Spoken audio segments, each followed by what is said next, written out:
On this day, a Florida man sentenced to death for murdering pregnant girlfriend over abortion refusal. A Florida court has sentenced a man to death after he was convicted of murdering his pregnant girlfriend when she refused to have an abortion. The case has drawn significant attention due to the disturbing circumstances surrounding the crime and the defendant's calculated actions leading up to the fatal incident. The defendant, whose actions shocked the local community, was found guilty of first-degree murder following a trial that revealed chilling details about the planning and execution of the crime. Prosecutors presented evidence showing that the man had pressured his girlfriend to terminate her pregnancy, and when she adamantly refused, he made the fatal decision to end her life. According to court documents and testimony presented during the trial, the relationship between the defendant and victim had become increasingly strained after she discovered she was pregnant. While the victim was reportedly excited about the prospect of becoming a mother, the defendant expressed strong opposition to the pregnancy and repeatedly demanded that she undergo an abortion. Witnesses testified that the defendant became increasingly aggressive and controlling as the pregnancy progressed. Friends and family members of the victim recalled conversations in which she expressed fear about her boyfriend's behavior and his growing anger over her refusal to terminate the pregnancy. Despite these concerns, the victim had hoped to work through the difficulties in their relationship. The prosecution's case included digital evidence, including text messages and internet search history, that demonstrated premeditation. Investigators discovered that the defendant had researched methods of causing miscarriages and had searched for information about how to avoid detection in criminal investigations.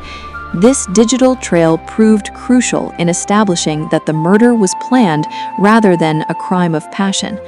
On the day of the murder, the defendant lured his girlfriend to a remote location under false pretenses. What she believed would be a conversation about their future turned tragic when he attacked her. The medical examiner's testimony revealed the brutal nature of the assault, and investigators found evidence at the scene that corroborated the prosecution's timeline of events. The victim's family delivered emotional testimony during the trial's sentencing phase, describing the devastating loss of both their daughter and their unborn grandchild. They spoke about the victim's dreams and aspirations, her excitement about motherhood, and the future that was stolen from her. The impact statements painted a picture of a young woman who was looking forward to life as a mother and who had made the courageous decision to stand firm in her choice despite intense pressure. The defense attempted to argue for a life sentence instead of the death penalty, citing various mitigating factors. However, the jury found that the aggravating circumstances of the crime, including the premeditated nature of the murder, the killing of a pregnant woman, and the defendant's lack of remorse, outweighed any mitigating factors presented. In delivering the death sentence, the judge emphasized the calculated nature of the crime and the defendant's complete disregard for human life. The judge noted that the defendant had multiple opportunities to walk away or seek help, but instead chose to execute a plan that resulted in the deaths of two people, the victim and her unborn child.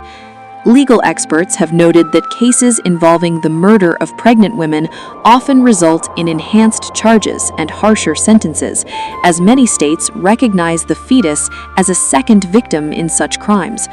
Florida law allows prosecutors to seek the death penalty in cases involving particularly heinous, atrocious, or cruel crimes, and this case met those criteria in the jury's determination.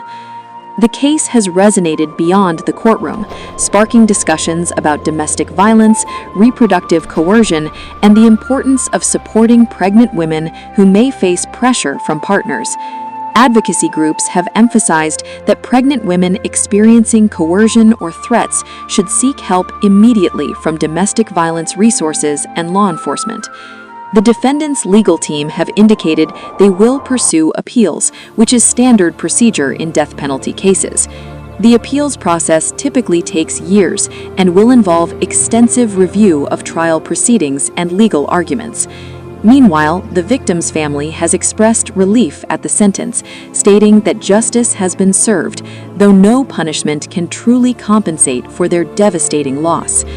This tragic case serves as a stark reminder of the deadly consequences of domestic violence and control, and the ultimate price paid when one person believes they have the right to make life and death decisions for another.